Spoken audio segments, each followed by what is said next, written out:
గతంలో ఇదే హరీష్ రావు పైన చక్రధర్ గౌడ్ అనేక అంటే ఆరోపణలు అనుకోవచ్చు లేదంటే వాస్తవాలు అనుకోవచ్చు ఆధారాలు లేవు కాబట్టి ఆరోపణలు అనుకుందాం ఏవైతే వ్యాఖ్యలు చేసిండు చక్రధర్ అవే కల్వకుంట్ల కవిత కాపీ కొడతా ఉంది అంటే చక్రధర్ కల్వకుంట్ల కవితకు రాసిస్తుండే ఏమైనా స్క్రిప్ట్ మరి ఇగో ఇప్పుడు ఈ ఛానల్లో జరిగే ఇంటర్వ్యూ కూడా చూస్తుంది ఆమె ఒకటి ఇన్ఫర్మేషన్ గ్యాదర్ చేయాలన్నప్పుడు గూగుల్కి వెళ్తారు గూగుల్లో బలంగా పోరాడినాడు ఓడు అంటే పలానోడు అలా రంగనాయక సాగర్ మనం ఇచ్చిన టాపికే ఇంకా చాలా ఉన్నాయి మరి కవితకి ఇచ్చినా లేదంటే సోషల్ మీడియాలో ఉంది తను తీసుకుంది రెండో విషయం ఆయన ట్రబుల్ షూటర్ కాదని చెప్పింది నేనే ఆమె మొత్తం అవపోజలు పెట్టినట్టే చెప్పేసింది ఏదైతే నేను చెప్పానో కేసీఆర్ గారి గారాల పట్టి ఆ ముచ్చట్లే చెప్పింది గుర్తుపెట్టుకోండి రెండోది కవిత గారు నిజంగా హరీష్ రావు పైన కమిట్మెంట్ ఉంటే సోషల్ మీడియాలో ఫ్రీగా అరవద్దు ఓకే ₹1 ఖర్చు పెట్టాలి ఏడా పేపర్కి ఖర్చు పెట్టాలి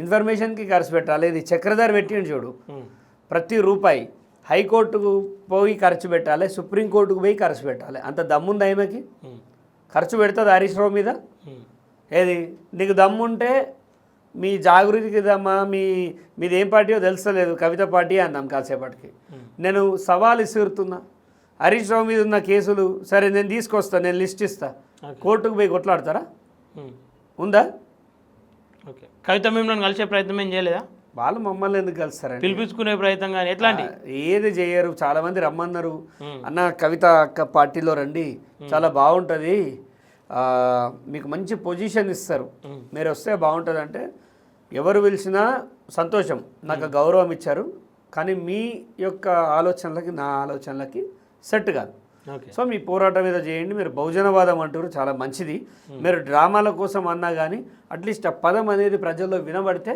చాలా మంచిదని చెప్పాను ఓకే యూరియా అంశం వచ్చింది ఇంతకుముందు యూరియా కోసం రైతులు కొట్టుమిట్టాడుతూ ఉన్నారు రోడ్లపై కొట్టుకుంటూ ఉన్నారు పస్తులుండి లైన్లో నిలబడతా ఉన్నారు ఏమనిపిస్తూ ఉంది అట్లాంటి సందర్భాలు చూసినప్పుడు 75 ఏళ్ళ స్వాతంత్రంలో రాకెట్ సైన్స్ నడుస్తుంది ఇవాళ మనుషులు లేకున్నా కార్లు పోతున్నాయి యూరియా మన కడుపు నింపే రైతుకి యూరియా కోసం రాత్రి చెప్పులు పెట్టుకొని పడుకుంటున్నారు పొద్దుగాల దుకాణం తీసేలోపు 500 మంది 300 మంది ఉంటున్నారు వీళ్ళని కంట్రోల్ చేయడానికి పోలీసు వాళ్ళకి ఓపిక లేక కుక్కల్ని పెట్టినట్టు కొడుతున్నారు రైతుల్ని మెడలు పట్టుకొని నూకుతున్నారు ఇంత దౌర్భాగ్యమైన స్థితి కాంగ్రెస్ గవర్నమెంట్ బీజేపీ గవర్నమెంట్ ఇదే స్టేట్ సెంట్రల్ మీద వేస్తుంది సెంట్రల్ స్టేట్ మీద వేస్తుంది నేను ప్రజలకు రైతులకు ఒక విజ్ఞప్తి చేస్తున్నా ఈ ఇద్దరు కోట్లు వేయకండి నెక్స్ట్ టైం ఈ ఇద్దరు ఏదవలే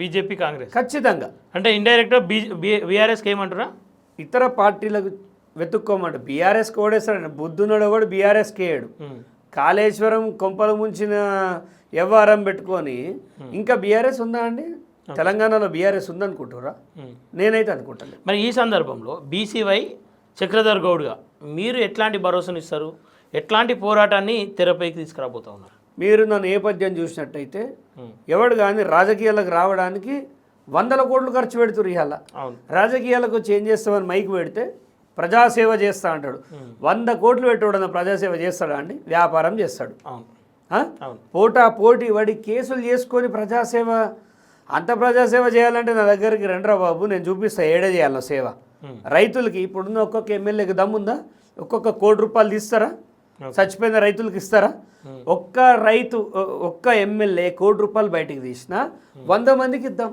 నీ నియోజకవర్గంలోనే 100 మందికి ఇద్దాం 119 నియోజకవర్గాల్లో 100 మందికి ఇస్తే 11,900 ఆత్మహత్యలు చేసుకున్న రైతులకు మనం ఇయ్యలేమా మరి ఎందుకు ఇయ్యరు ఎవడియాడు ఎవడు రూపాయి తీయడు మా దగ్గర ఎక్కడుంది అంటాడు ఫ్లెక్సీలు కట్టడానికి వెళ్తాయి పైసలు పెద్ద షాప్ ఏది పెద్ద మీటింగులు పెట్టడానికి 100 కోట్లు ఖర్చు పెడతాడు కాన్వాయ్కి 100 కోట్లు ఖర్చు పెడతారు కానీ ఒక రైతుకు ₹100 ఇవ్వడానికి ఏ నాయకుడికి ఈరోజు మనసు రాదు కానీ చక్రధర్ ఏమీ లేనప్పుడే ఏ పార్టీలో లేనప్పుడే 100 మంది రైతులకి ఒకే వేదిక మీద ఇచ్చి ఇది నిజమైన తెలంగాణ ఆత్మహత్యల తెలంగాణ ఇది బంగారు తెలంగాణ కాదని చెప్పిన ఆ రోజు ఒక్కడు నాకు సపోర్ట్ చేయలే తర్వాత రాజకీయాల్లోకి వచ్చిన తర్వాత అడుగడుగున నన్ను ఇబ్బంది పెట్టి జైలు పాలు చేసి ఆ రోజు కూడా నేను చాలామంది అన్నారు నీ దగ్గర ₹1 కోట్ల ఖర్చు చేసినావు ఏ రైతు నీకు రోడ్డు మీదకి వచ్చి సపోర్ట్ చేస్తలేడంటే రోడ్డు మీద ఉన్న వాళ్ళనే ఇంట్లో పెట్టిన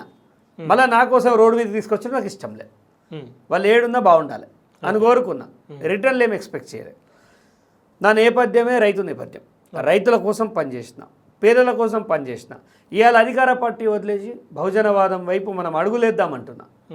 ఖచ్చితంగా ప్రజలు నన్ను నమ్మితే ఎక్కడ ఎవరిని మోసం చేయను. నాకు అవసరం లేదు. ఏదైతే కమిట్మెంట్ ఉంటుందో ఆ కమిట్మెంట్కి లొంగి పనిచేస్తాను నేను. ఈ అమ్ముడు పోయి వీడు వాని దగ్గర పోడు, వాడు వీని దగ్గర పోడు, రెడ్ల చేతి నీళ్లు తాగడం ఇట్లా మనకి అవసరం లేదు. అట్లాంటి అగ్రవర్ణాలకు వ్యతిరేకం కాదు చక్రధర్. దోపిడీ వ్యవస్థకు వ్యతిరేకం, క్యాపిటలిస్ట్ వ్యవస్థకు వ్యతిరేకం, ఈ పెత్తందారీ వ్యవస్థకు నేను వ్యతిరేకం. అంటే పేద రెడ్లకు వ్యతిరేకం కాదు, పేద అగ్రవర్ణాలకు చక్రధర్ వ్యతిరేకం కాదు. సింపుల్. అగ్రవర్ణాలను కూడా కలుపుకోతారా? ఖచ్చితంగా కలుపుకపోవాలండి. ఖచ్చితంగా కలుపుకపోతాం.